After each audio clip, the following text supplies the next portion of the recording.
भारतवर्ष की परंपराओं में तीज पर्व का एक विशेष स्थान है। यह पर्व मुख्यतः सुहागिन स्त्रियों द्वारा अपने पति की लंबी आयु, सुख समृद्धि और दाम्पत्य जीवन की मंगल कामना हेतु मनाया जाता है।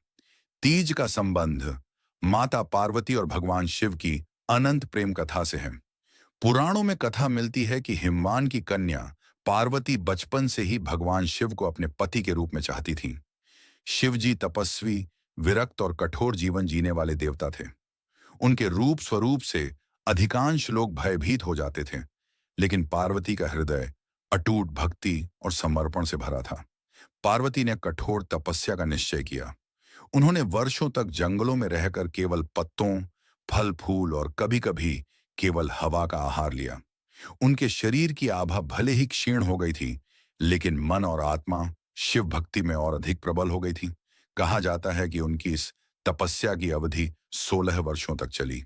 जब भी वर्षा ऋतु आती और हरियाली से धरती सजती, पार्वती माता अपने संकल्प को और भी गहरा करती। यह वही समय था जब तीज पर्व की शुरुआत हुई। देवताओं ने पार्वती की तपस्या देखकर सोचा, एक कन्या इतनी कठोर साधना कर रही है, क्या इसे फल नहीं मिलना चाहिए?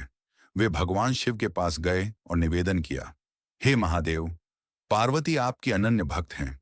उनका मन केवल आपके प्रति है। कृपा कर उनके तप का सम्मान कीजिए।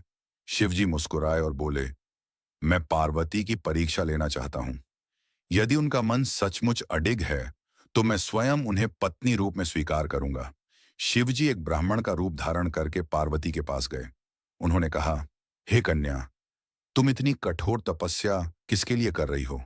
पार्वती ने विनम्र स्वर में उत्तर दिया, मैं भगवान शंकर को पति स्वरूप पाना चाहती हूं।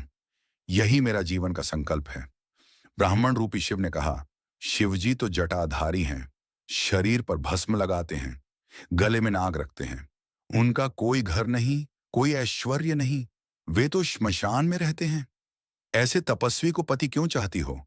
पार्वती ने दृढ़ स्वर में उत्तर दिया, आप जो भी कह रहे हैं वह सब सत्य है, किंतु मेरे लिए यही शिव परम पुरुष हैं।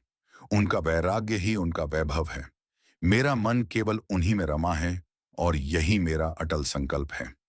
ये सुनकर शिव जी प्रसन्न हो गए और अपने वास्तविक स्वरूप में प्रकट हुए। उन्होंने पार्वती से कहा, हे गौरी, तुम्हारी तपस्या सफल हुई। अब से तुम मेरी अर्धांगिनी बनोगी। इसके बाद भाद्रपद मास की शुक्ल पक्ष की तृतीया को भगवान शिव और माता पार्वती का विवाह हुआ। यही दिन आगे चलकर हरितालिका तीज कहलाया। इस दिन से यह परंपरा आरंभ हुई कि स्त्रियां पति की लंबी आयु और सुखी दाम्पत्य जीवन की मंगल कामना हेतु व्रत रखें। यह व्रत निराहार और निर्जला होता है। महिलाएं सुंदर वस्त्र पहनकर, मेहंदी रचाकर, झूले झूलकर और लोकगीत गाकर तीज का उत्सव मनाती हैं। तीज केवल पति पत्नी के रिश्ते का पर्व नहीं है, बल्कि ये स्त्रियों की शक्ति, त्याग और दृढ़ निश्चय का प्रतीक है। गांव सीतामढ़ी की सुषमा नामक महिला हर वर्ष तीज का व्रत करती थी। उनके पति राजेश खेतीबाड़ी का काम करते थे। परिवार बहुत संपन्न नहीं था, लेकिन सुषमा हमेशा मन से प्रसन्न रहती थी। सुषमा व्रत से एक दिन पहले अपने आंगन को लीप पोत कर सजाती। बेटियां घर की दीवारों पर सुंदर चित्र बनाती। रात में सुषमा अपनी सहेलियों संग तीज के गीत गाती। सावन आया, झूला झूले, हरियाली छाई रे। अगले दिन प्रातःकाल स्नान कर वे व्रत धारण करती। पूरा दिन वे जल तक ग्रहण नहीं करती, केवल शिव पार्वती का ध्यान करती। गांव की बहुत सी नवविवाहित लड़कियां सुषमा के पास आती और पूछती, भाभी, बिना पानी पिए आप पूरा दिन कैसे निकाल लेती हैं? सुषमा मुस्कुराकर कहती, यह केवल भूख प्यास का व्रत नहीं है, यह अपने मन को अनुशासन में रखने का संकल्प है। जब हम अपने प्रियजनों की भलाई के लिए त्याग करते हैं, तो भगवान भी हमारी मनोकामना पूरी करते हैं। शुरू शुरू में राजेश सोचते थे, इतना कठिन व्रत करने की क्या जरूरत है, लेकिन धीरे धीरे उन्होंने देखा कि सुषमा के मनोबल से घर में शांति और सकारात्मकता आती है। हरियाली तीज के समय पूरा घर जैसे एक उत्सव में बदल जाता था। राजेश ने एक दिन कहा, सुषमा, तुम्हारे इस व्रत से घर में जो उल्लास आता है वह अमूल्य है। तुम्हारी श्रद्धा देखकर मुझे भी जीवन में संयम और विश्वास की शिक्षा मिलती है। सुषमा की बड़ी बेटी ने भी विवाह के बाद तीज का व्रत शुरू किया। उसने अपनी सहेलियों से कहा, यह पर्व केवल परंपरा नहीं, बल्कि अपने जीवन साथी और परिवार के प्रति समर्पण का प्रतीक है।